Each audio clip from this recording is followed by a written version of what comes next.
comisión al buque Rogelio Mamián Gris, que se reacondicionó para Vital. En ese momento se está viendo el conflicto. A mí me tocó, como a mis 22 compañeros, éramos de distintos puntos del país y fuimos al buque en comisión, lo que duraba el conflicto o lo que íbamos a hacer.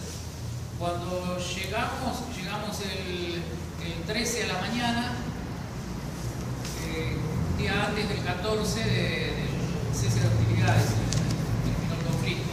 Nosotros llegamos a la noche, o sea, nos acercamos al puerto o a la bahía a la noche,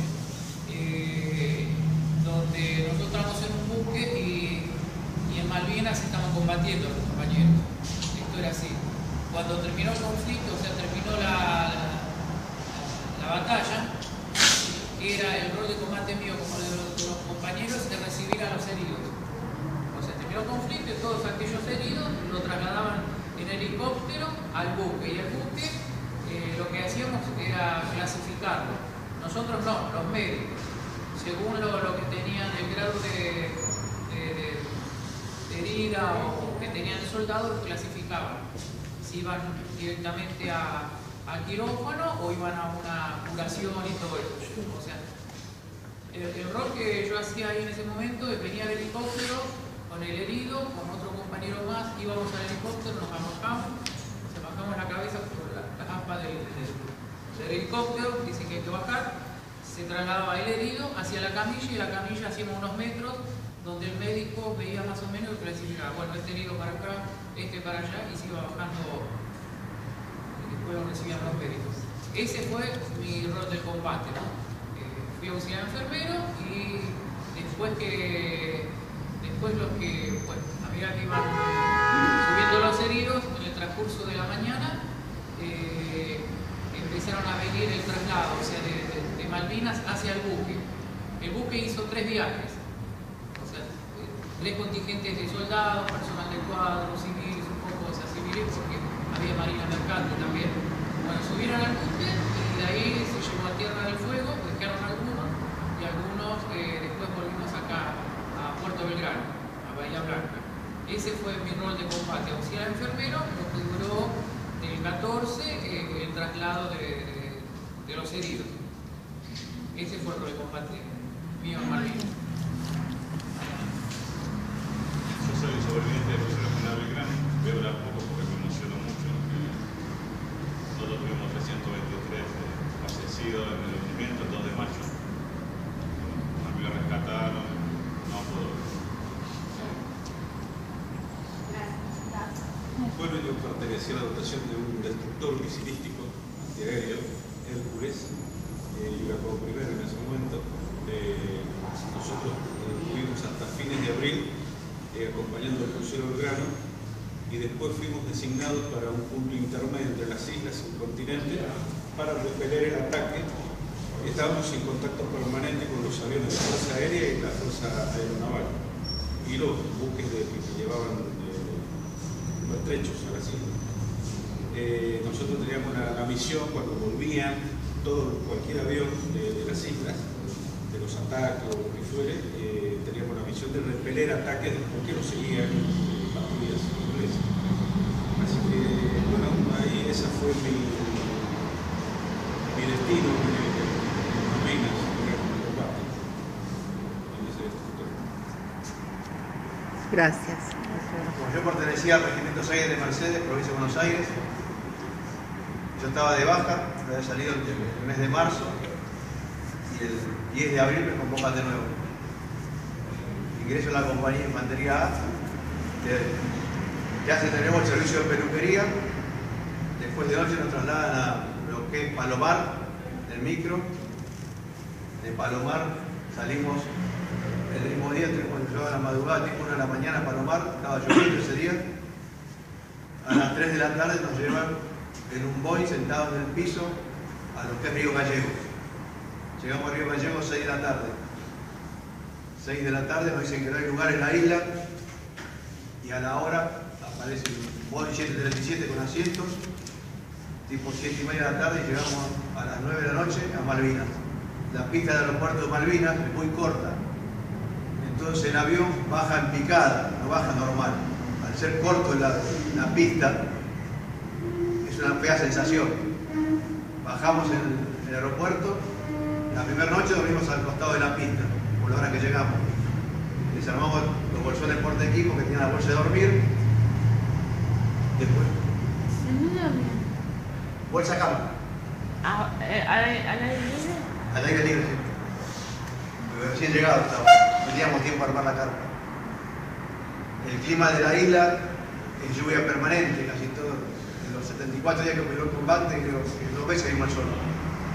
Después nos llevan caminando, como sea, al ser infante, el infante camina. Nos llevaron caminando desde el aeropuerto hasta atrás de la casa del gobernador, que es el centro de Malvinas, en la isla Soledad. Estuvimos 2 días atrás de la casa del gobernador, después volvemos para el lado del aeropuerto, en una meseta. Después estuvimos en un polvorín abandonado cerca de la costa. Todo esto hasta antes del 1 de mayo. Después, el 1 de mayo empiezan los bombardeos. Ya estábamos otra vez en otra posición, tercera posición, donde vamos al famoso Pozo de Zorro. El Pozo de Zorro se arma con una pala Lineman, que en ese momento eran... Las primeras palas Lineman son fijas en mano. Cuando nosotros fuimos eran rebatibles. Con esas armábamos un Pozo de Zorro que llevaba. Las palas Lineman son 2 de ancho, el largo del pozo, y una pala de ancho. Y después la profundidad tuya. Por el tipo de terreno que tenés, el Pozo de Zorro con el tiempo se inunda.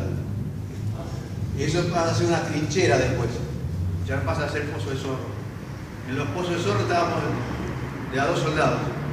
¿Cuántos metros del pozo? Fondo, acá, tu altura. Entras parado. Y después, como se inunda por el tipo de lluvia, el clima que hay ahí, queda una trinchera.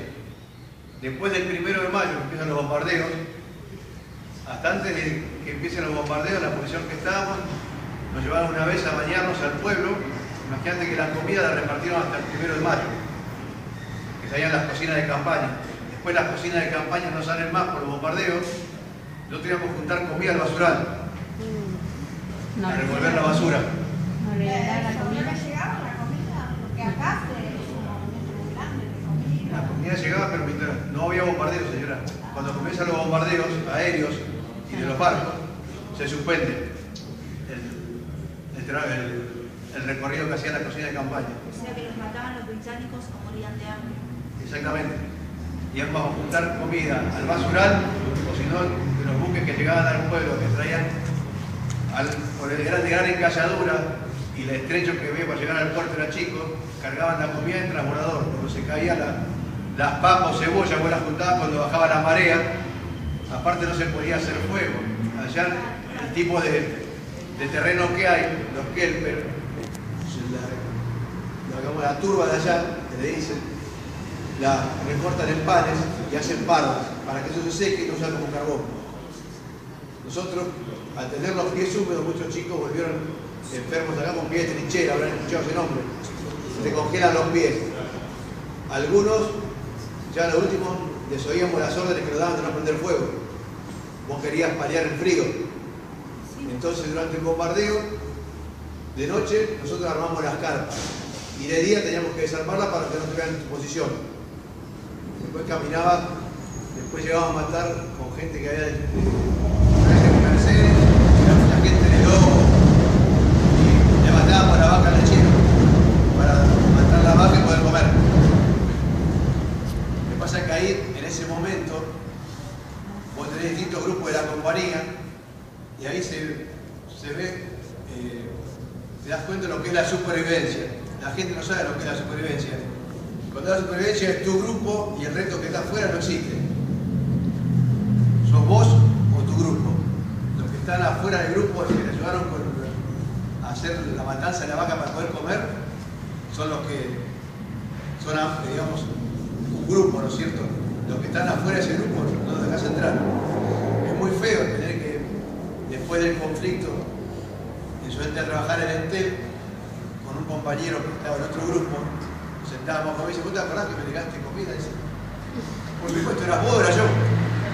La supervivencia es muy complicada. Una cosa es vivirlo Bueno, así pasamos todo el conflicto, sufriendo el bombardeo del aeropuerto. Cuando llega la orden, nosotros llegamos a la isla un martes 13 de abril. Mirá qué fecha. Nosotros, yo por lo menos, a partir de esa fecha, hasta el 1 de mayo recibíamos cartas. Las pocas cartas que llegaban, que mandaban de las escuelas. Entonces, ¿vos qué hacías en la carta? Con el martes 13 de referencia hacías un almanaque. Ibas tachando los días. Para ver cómo estaba. Los días cómo pasaban. Cuando llega la... Para recordarles a todos, la edad que tenías. Yo le hice con prórroga al servicio militar, le hice con 20. Porque yo había repetido un cuarto año. Yo terminé del 80. Hice la Colima del 81. Salgo del 82, en marzo del 82. Y me convocan de nuevo. Eras grande. Era grande, sí. Era relativamente La grande. mayoría tenía 18 y 19 años. Sí. Y hoy en día les son todavía chicos. No, a los 18 era. Pero como yo pedí prórroga, no había... Hace un año, salís a los 19. Pero yo como pedí prórroga, lo hice 2 años después. Prórroga pedí cuando vos no podés hacer el servicio militar porque estás estudiando. Podías pedir 2 años de prórroga, como máximo. Te da tiempo para estudiar. Claro, le pedíamos Pedí prórroga para poder recibir. Como yo repetí un año, un cuarto, me recibí en el 80 porque hice industrial. Son 6 años. Bueno, después del 14 de junio, cuando llega la orden de rendición, nosotros estábamos cerca de la ruta que va al aeropuerto. Entonces te hacían llevar el armamento que vos tenías, queda la parva del armamento. Vienen los ingleses y te llevan al aeropuerto. Es muy triste que ver los ingleses parados arriba de tus armamentos, fumando Marlboro y comiendo chicle Adam. ¿Vos nunca pensaste en desertarte? ¿En qué? En Desertar. No. No te dan tiempo. Va con cada uno. Entonces nos llevan a lo que es el aeropuerto. En el aeropuerto nos tienen un día. Nos juntamos ahí con lo que es los infantes de marina, que es la armada. Estaban cansados, son distintos. Digamos, el aprovisionamiento que tenía la marina y la fuerza aérea con respecto al ejército. Vos estabas en el aeropuerto y la gente de marina, los infantes, tenían chocolate Bonafide que mandaban de acá, que era de etiqueta blanca. Estaban cansados, le decían, ¿qué querés? ¿Chocolate en taza o chocolate? Estaban cansados de comer y fumar. Por eso durante el conflicto íbamos mucho al pueblo nosotros a comprar. Teníamos mucha, digamos, chocaba mucho con los que son la PM, que son compañeros como vos, que toca la función de como policía militar. Yo ahora tengo un amigo que después del conflicto dice que él no podía hacer lo que le mandaban, porque tenía compañeros que le daban lo mismo, ¿entendés? Meterte preso a vos como compañero, que ellos mismos tenían problemas entre ellos, con el trato. Porque no te podías poner preso a vos que sos soldado, igual que él, por la ubicación que tenía él. Nosotros entrábamos al pueblo a comprar lo que se podía. ¿Y a qué se debía esa diferencia de armas? La arma depende que... No, que vos estabas planteando puntualmente que a tierra es como que la defenestraban, como que no le da... mala la logística. En tierra y por ahí nosotros alrededor teníamos posibilidad de estar en continente y poder proveerse. No, todos tenían lo mismo en la isla. Lo que pasa es que el ejército lo hacía de una manera. Pasa cuando estábamos prisioneros y te llevan al pueblo, los ingleses te mostraron lo que era el ejército. Sacaban de la casa de los oficiales comida a la calle. Sí. Cosa que la marina y la fuerza aérea no. Tenían otro tipo de logística. Los atendían de otra manera. Siempre hubo diferencia. Y en la isla se notó más. Después cuando nos llevan del aeropuerto te llevan al pueblo. Nos hacen limpiar las calles del pueblo. Nos tienen en un galpón los ingleses. Y los oficiales, la campera que teníamos, que son los Dumé, que no han escuchado el nombre, Sí. bueno, ellos tenían un botón en la parte izquierda con la tira. ¿Qué hacían los oficiales? Sacaban la tira y la tiraban y los ingleses lo divisaban porque nos querían dar órdenes dentro de lo que era el galpón donde estábamos todos prisioneros. Entonces los ingleses sacaban a los oficiales, come here, le decían, y se los llevaban a limpiar la letrina. Cosa que nosotros lo aplaudíamos escuchar. Y después te hacían limpiar el pueblo, y los ingleses te dejaban juntar lo que vos veías en la comida, había latas de dulce, frascos de mermelada, no sé si podías agarrarlo. Algunos sabían inglés y te dejaban agarrar, teníamos un bolsillo en el tubo y teníamos una cuchara. Con esa cuchara comías mermelada y nos tuvieron 2 días más o menos prisioneros. Yo volví del Bahía Paraíso, el buque hospital. Te llevan al barco, te revisan los ingleses, cosa que bueno, lo único que te dejaban pasar las cartas. Algunos tenían pistolas desarmadas en los borcegos. Las personas que llevaban pistolas desarmadas, los ingleses te dejaban para enterrar los muertos. Entonces cuando vos subías al barco, al Bahía Paraíso, te tomaban nombre, apellido, número de documento, te daban una taza de caldo y una naranja de ombligo. Y después cada uno dentro del barco ocupaba un rol. Primero te bañabas, mirabas toda tu ropa, no querías saber más nada. Te daban un pantalón grafa y una camisa. Y cada uno ocupaba un lugar dentro del barco. Yo estaba en lo que es el lugar donde se despacha la comida. Después algunos iban a la panadería, otros a la cocina. Pero te recomendaban comer poco en el barco. Porque vos no estás acostumbrado a andar en barco. ¿Qué pasaba? Nosotros servíamos la comida, había bachas en el lugar con una cortina, vos levantás la cortina y estaba todo el comedor y venían con las bachas con comida. Del comedor nosotros la servíamos. Yo tengo una anécdota de eso. Porque yo ahí conocí uno de mis mejores amigos que tengo ahora, que es un cordobés, que cuando bajábamos la cortina, los que estábamos trabajando en la cocina ahí, digamos que despachábamos la comida que traían de la cocina, tomábamos mate con azúcar. Vos después de 74 días sin saber lo que es, tomar un mate con azúcar. Después una parte que no les conté, cuando nos bañábamos nosotros en la isla para estar mal alimentados, vos te contabas las costillas con tus compañeros. Es una parte que olvidé de comentarles. Cuando vos entras al barco, empezás a comer, y tengo una anécdota que yo trabajo, cuando vengo al continente, bueno, pues todo lo que vivimos, tiene un Campo de Mayo, nos llevan al Campo de Mayo. Primero yo vine del Bahía Paraíso, me dejan en Punta Quilla, que es el Río Gallego. De Punta Quilla te llevan en el micro a la 3ª Brigada Aérea y de ahí en un Fokker al aeropuerto de Río Gallegos. De ahí volvemos a Palomar, en un Boeing en el piso. De Palomar te llevan a Campo de Mayo, en micro. En Campo de Mayo llegamos de noche. Cansados de comer de todo lo que te dan en el camino, en ese trayecto, cuando vos bajás en el continente, cuando te deja el barco, te dan la ración de guerra que no la podías probar en la isla.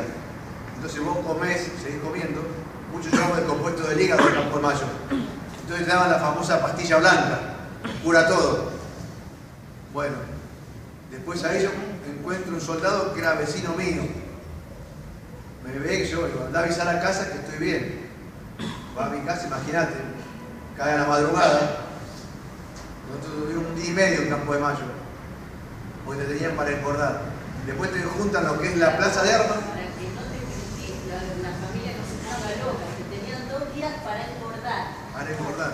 Y no llegaron hasta 2 días Para porque que no vean que se te veía mal. después hacíamos lío, porque por ejemplo nosotros estábamos en lo que es la cuadra, que llaman las cuadras donde estaban todos los soldados, y tenías el alambrado que daba a los vecinos, y vos tenías padres que te preguntaban por el hijo, y vos sabías que el hijo había muerto. Vos no le puedes decir al padre que está ahí que el hijo había muerto. Tenías a media vuelta y te ibas. ¿Qué ibas a decir? Después en lo que es la plaza de armas, que dicen se reúnen los soldados, te reúnen a parte del regimiento y los oficiales te dan una orden que cuando volvés a la vida cotidiana no puedes decir lo que viviste. Ahí nos hacen firmar un papel. Hablando hace poco con un conocido, él se lo llevó el papel, lo tiene guardado todavía, de lo que firmamos. Él me lo firmó y lo guardó. Yo después lo voy a traer acá y se lo voy a mostrar. Lo que te decía el papel, que vos no podías comentar lo vivido. Imagínate que vos... ¿Y por qué? Es una orden que te dan ellos. ¿Y por qué no? Para que vos no hables de lo que viviste. Tiene que cumplirse la orden, Claro, como y tipo a vos te vas a firmar como una declaración jurada. Entonces tiene que cumplir la orden. Sí, lo que no entiendo por qué. Lo que no entiendo por qué Bueno, de ahí nos llevan a Mercedes el micro. Porque no quería Igual que que la gente acostumbrado a se ver entere lo lo que que es habían vivido. verde durante 74 días. Nosotros llegamos a Mercedes, y si alguien conoce Mercedes, hay un bulevar de la entrada a Mercedes, donde estaba ante el regimiento. Ver bandera celeste y blanca, y vivando Argentina, Argentina, vos es una emoción muy grande, y los ojos te brillan, el dato ver bandera celeste y blanca, no la viste allá, y con los guardapueblos blancos, llegar al regimiento. Una vez que llegaste al regimiento, cuando nosotros nos habían convocado, era verano. A vos la ropa te la ponían en una bolsa de residuos, con tu nombre la tiraban. Así cuando vos volvés te tenían que dar esa misma ropa. Esa fue mi experiencia. Gracias. Perdón, ¿puedo aportar una? Sí. En el periodo que se da todo el tema de la Malvinas, era el año 82 y era plena dictadura militar. Entonces, era el por qué se había que firmar ese papel para que no se comunique a nadie. Era, como nosotros decimos los que tenemos más edad, el pie sobre la cabeza o la bota de ese tiempo de la dictadura, que era el gobierno a nivel nacional. Después, con el retorno de la democracia, quizás las cosas empezaron a cambiar, pero en ese periodo, hasta 83, 10 de diciembre del 83, la democracia no estaba en pie. Y el periodo que ustedes tomaron, como que yo tomé también como soldado de 18 años, fue plena dictadura militar. Claro, pero también se dice ahora que gracias a lo que fue el conflicto, fue el paso posterior a la democracia. El otro día tuvimos una comida con la gente de lo que es Banco Nación. Banco Nación, Melconian, que es el presidente de Banco Nación, la primera vez que yo escucho a una persona que diga que lo que fue el conflicto sirvió para volver a la democracia. Fue un escalón, digamos.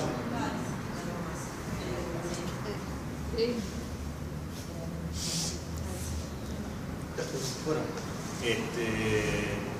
yo lo que había también hecho el servicio militar y hace un mes que estaba de baja, o sea, había cumplido con el servicio militar y me volvieron a convocar para ir a Malvinas.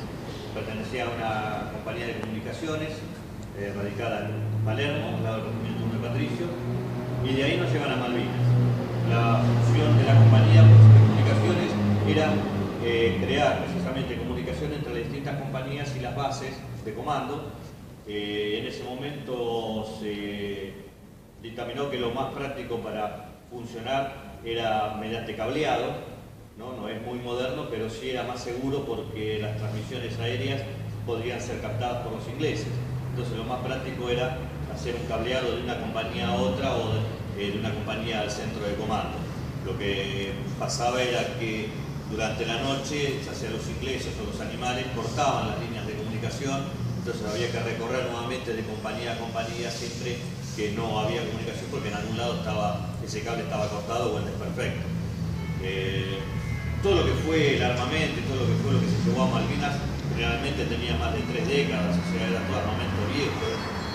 Así también pasó con el material de comunicación, entonces muchas veces teníamos conflicto en cuanto a la reparación y cómo dar comunicación entre una compañía y otra. Después, bueno, llegado el momento del ataque final de los ingleses, estuvimos un día en primera línea porque estábamos con la comunicación entre las compañías. Bueno, nos agarró en ese momento el fuego enemigo y demás, tuvimos que movilizarnos mediante el fuego enemigo. En otros momentos caminando o haciendo la comunicación por aeropuerto también, que estaba bombardeado continuamente.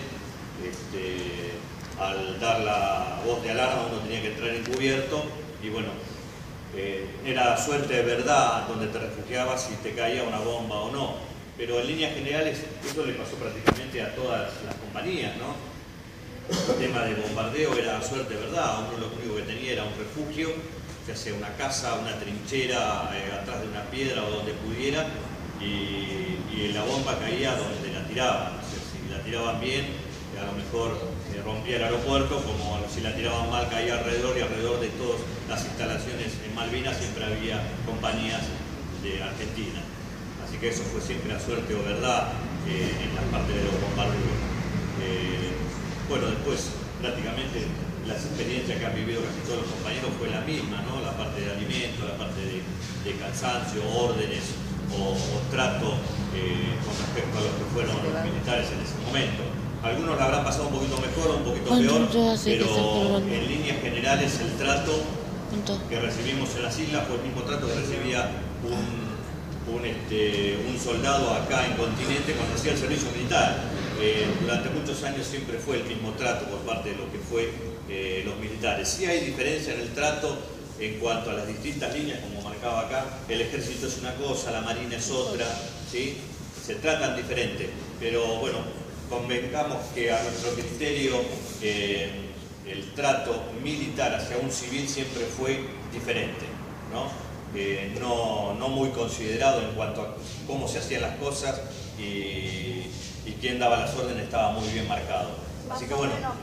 Más o menos como la Policía Federal y la de acá de la metropolitana, ¿no? La de acá de claro, lo que tiene que fue una época. Hay una diferencia, pero de todas maneras fue una época muy difícil para todo el pueblo argentino, la década del 70. ¿Sí? Ya venía desde antes, se venía arrastrando y se venía marcando quién tenía la placa o quién tenía las tiras y toda la parte civil lo que tenía que responder. O se estaba a favor o se estaba en contra, y para estar en contra lo único que había que hacer es no apoyar y nada más. O sea, no había mucha alternativa. Así que si uno no estaba con ese grupo, era enemigo, y eso se marcó mucho en la década del 70, que los que han leído un poco o se acuerdan por lo que le han contado, la década del 70 fue muy brava hasta el 82 o el 83 que vino nuevamente la democracia de la Argentina. A mí, cuando yo tenía en ese entonces 15 años más o menos, yo trabajaba por primera vez en una fábrica, pero me dejaron entrar porque, no sé, me tomaron cariño, en La Morenita. Y todos festejaban, tira un avión, mirá, que esto, lo otro. Y yo no festejaba, me dice, vos sos una inglesa. Le digo, no soy una inglesa. Yo estoy pensando en los soldados que van a morir. Pues yo lo primero que pensaba en eso, lo que moría. No sé por qué, pero es muy sentimental. Claro. Pensé en la patria, lógicamente, estaba emocionada por todo, pero también estaba pensando que iba a ser un desastre, porque yo escuchaba que decían, la mayoría, porque yo no era de hablar mucho, pero escuchaba, y decían, sí, pero no sabés, dice, aquellos, los ingleses, tienen las armas, no sabés las armas que tienen, nosotros nos vamos con, no sé, no sirve para nada, nos van a bajar enseguida, y otro decía, no, qué sé yo, y entonces yo me ponía a pensar todas esas cosas, terror. No, en relación allá, por ejemplo, teníamos un visor nocturno por compañía. Claro. Los ingleses tenían uno por persona, cada fusil. Claro. ¿Verdad qué diferencia? ¿Sí? Y lo tenía el jefe de compañía eso. Claro. ¿Qué le dijeron ustedes cuando ustedes le dijeron que iban a las Malvinas? No, ahora te dijeron, te convocan primero. Cuando vos estás en Palomar te dicen que te van a llevar a Malvinas. O sea, pero claro. Ustedes, o sea, ¿tenían noción de que no podíamos ganar o no? No, lo que pasa es que vos tenés una instrucción. Te llegan y nada más. O sea, vos tenés la función tuya es acatar una orden, nada más. Se supone que es para defender la patria. La patria vas a defender tanto el continente como en Malvinas. Algunos sabíamos ya que íbamos a Malvinas porque estaba el conflicto con Inglaterra. Algunos quedaron en el continente, otros no. ¿Podíamos ganar o sabían que no? Eso no lo sabemos. Nosotros te explico. Nosotros durante el año de servicio militar, lo que es el 81, nos llevaron desde lo que es la 10ª Brigada Aérea, que es ejército. Todo lo que es el 3, el 6, el 7, lo que el grupo de artillería de Mar del Plata, lo que estaba en Ciudadela, el grupo de comunicaciones que tenía Ángel, acá en el regimiento 1, nos llevaron a la toma y cambio de posiciones de cada regimiento al General Hacha La Pampa, que no tiene nada que ver.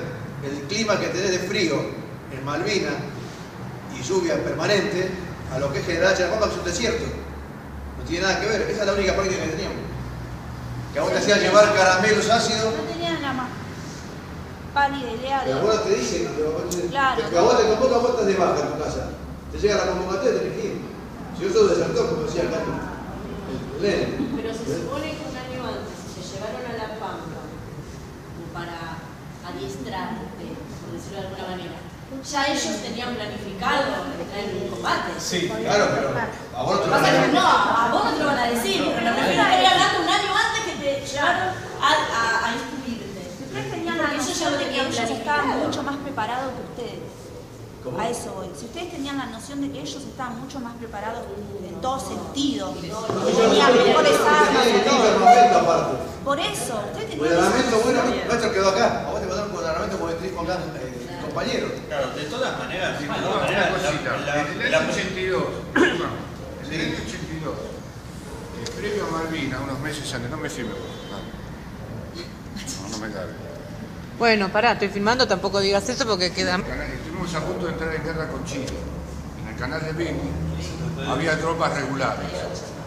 Una de las causas que se dice que Malvinas se podría haber ganado si se hubiesen mandado esas tropas, porque esas tropas estaban, conocían el territorio, ¿viste? Eran como que ya eran más del lugar. En cambio, por ejemplo, se tuvo que Malvinas, a partir de una medida política, se acelera ir a Malvinas. Malvinas estaba preparado para ir el mes de julio.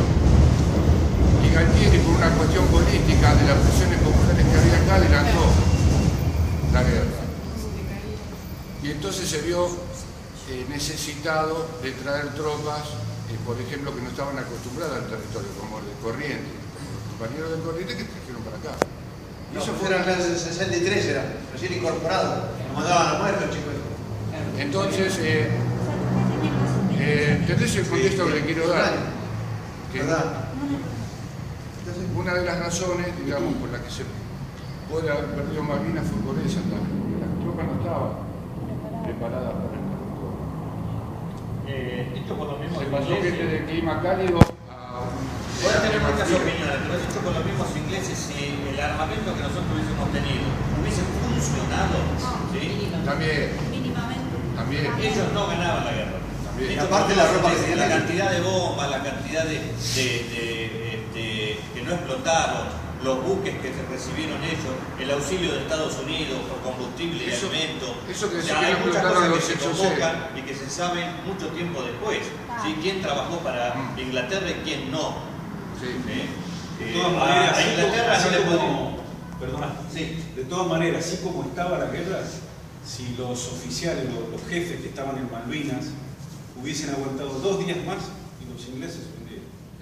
No tenían alimento, no tenían más. Y una de las razones, como dice el compañero, una de las razones fue el tema de los XOC, ¿no? Claro.